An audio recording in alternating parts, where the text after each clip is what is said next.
FDR was in his third term as president when the war began. He had guided the nation through the Great Depression. No president was ever more powerful. On February 19, 1942, FDR signed Executive Order 9066. 9066 put the Secretary of War and his commanders in charge of deciding where the military zones would be and who should be removed. It gave the military power over the Attorney General to make these decisions without any hearings or due process. This was unprecedented power for a president, even for FDR. He asked Congress to support Executive Order 9066, and it did. Congress followed that with Public Law 503, which then gave it power. The laws did not specifically name any race or ethnic group, but allowed the military to impose restrictions on anyone it deemed a threat. But everyone knew who would be targeted. Military areas were created, and at first, curfews and other restrictions were imposed on everyone of Japanese descent. When the evacuation began on March 22, 1942, newsreels announced its start with a tone wavering between fear and contempt. The evacuation wasn't voluntary, it was the law. And before it even began came mayhem, theft, and loss. People were only allowed to take to the camps what they could carry on their backs. They had to make arrangements to store or get rid of everything else they owned on short notice.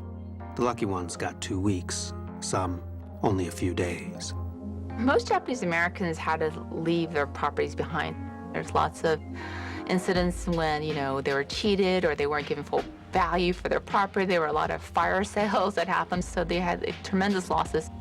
A congressional report 40 years later detailed some of the loss. One proprietor had to sell her 26-room hotel for only $500. Refrigerators were extorted for $5 or less. One man poured gasoline on his house, determined to burn it down rather than leave it behind. His wife stopped him, saying, "We are civilized people, not savages." Empty streets and vacated stores stand in shadow. And in the country, the same story, abandoned farms. All they had left were suitcases, sheets, and blankets. 120,000 people, babies and the elderly. They were searched, some were even tagged. No one knew if they were going to be deported or how long they would be in prison because there were no trials, no hearings, and there was no due process to inform them. They didn't know what the intention of their government was toward them, and they didn't know what the future held. The evacuation took almost 18 months. 8,000 actually moved east to parts of the country outside of the military areas to avoid internment.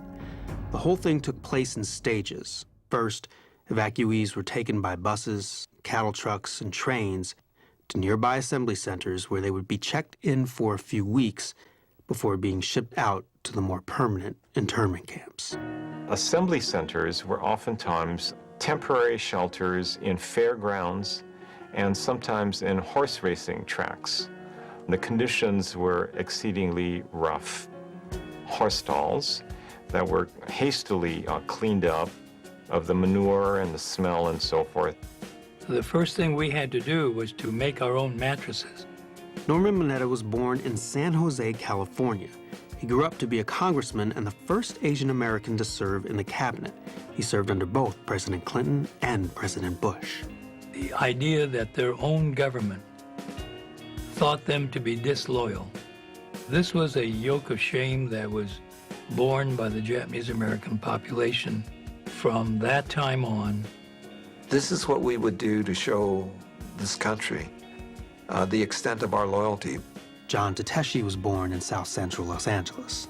We'll give up everything. We'll sacrifice everything we own and all of our futures and go quietly into these camps. It was astounding. People were confined in camps at some point from May of 1942 to as late as 1946. But at first, many camps weren't even ready.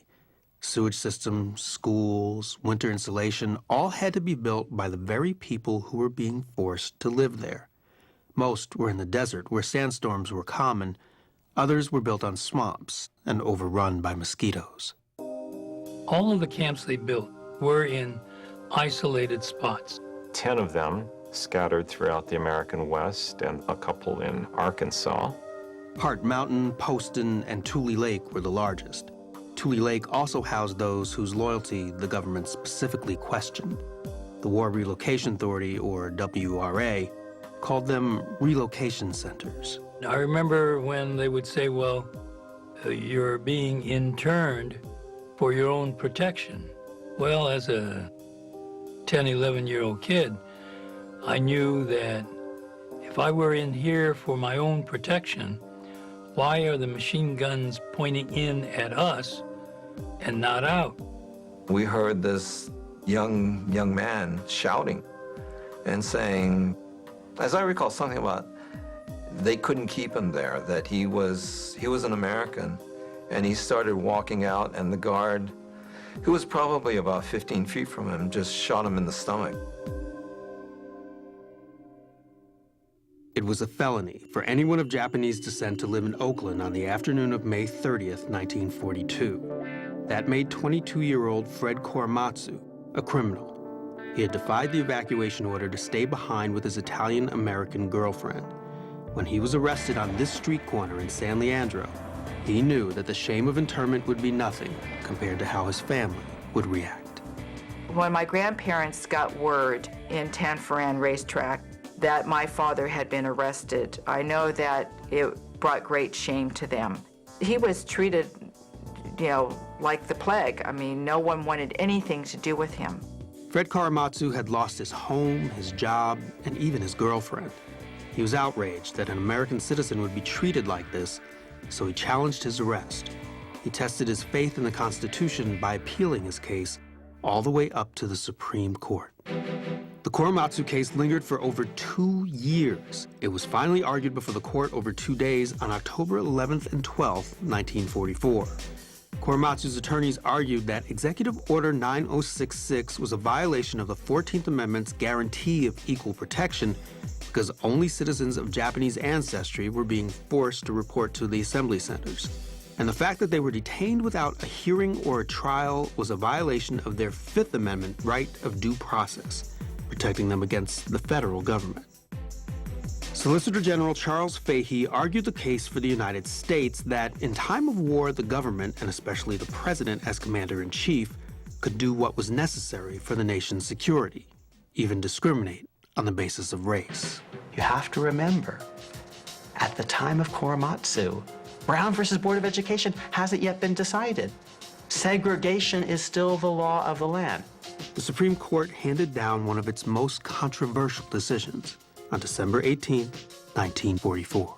The Supreme Court ruled in a 6-3 decision that President Roosevelt's order was constitutional. The court said that this is time of war, and in time of war, it is necessary to do things that might not be permissible in time of peace. Justice Hugo Black, who later became known as one of the court's great champions of civil liberties and equal rights, wrote the majority decision that accepted the government's argument of military necessity.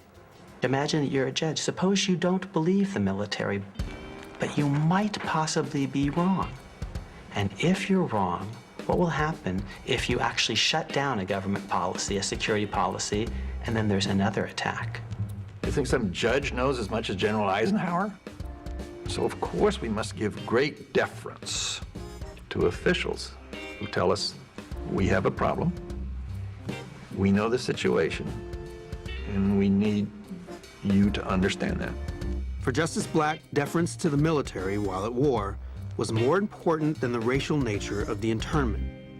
He wrote that Korematsu was not excluded from the military area because of hostility to him or his race.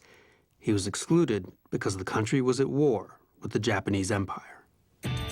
Other justices certainly didn't see it that way. Justice Frank Murphy, for the very first time ever in a Supreme Court opinion, used the word racism. The United States government in this order was targeting Japanese Americans. It wasn't looking at other minority groups that the country also was at war against, Italians, Germans, only the Japanese. And to Justice Murphy, that clearly showed that that order was racist. Murphy also said that he couldn't see any military necessity for this order. Justice Murphy also insisted that there was no evidence to justify the president's internment order and that the majority decision in this case would allow the president to act outside the law. Murphy made a powerful dissent. Presidents must be reminded that they too are subject to the law, and the law must insist. The law must always be obeyed. Once we depart from that rule, there's no stopping. It is a dangerous thing to tell the president he can ignore the law, or to expect him to, or to put him in the position of his having to do so to save the country. Also dissenting was Justice Roberts, the same Justice Roberts whose Pearl Harbor report created so much hysteria about Japanese spies on the mainland. By 1944, he no longer believed the military. Justice Roberts says that we have to be very skeptical about the claims of the government in these circumstances, and we have to hold the government to a very high standard of justification. And one has to wonder whether Roberts didn't want to make the same mistake a second time. The third dissent was written by Justice Robert Jackson. Justice Jackson actually referred to the precedent that the majority was creating as a loaded weapon. And he said, if we uphold that, well, that precedent will stand like a loaded gun, ready to be picked up by someone in the future who will use it to justify who knows what. He thought it meant that the courts and the rule of law were being eroded during wartime. The decision came near the end of the war. Germany surrendered about 6 months later, and the United States had turned back the Japanese in the Pacific, making a Japanese invasion of the West Coast unthinkable. The tides of war had changed much more favorably to the United States by the time the Korematsu case came down. A month after the Korematsu decision, the camps officially began to close. Going home was the next challenge. They felt that they would be greeted with hostile neighbors and so forth. And word also came back that many of their farms had in fact been destroyed, torched by people. For all the fear of sabotage that led to internment, by the end of World War II, not a single person of Japanese ancestry in the United States had even been accused of sabotage. Fred Korematsu waited 40 years before he got the chance to clear his name. He joined up with a team of young lawyers led by Dale Manami. Courts must be allowed to function even during times of crises and should not be subjugated to the will of an arbitrary military decision maker. We wanted a declaration from the courts that what Japanese Americans did was not wrong, it was not espionage, it was not sabotage, they were not traitors. Normally, once the Supreme Court decides a case, that's it. The case is closed.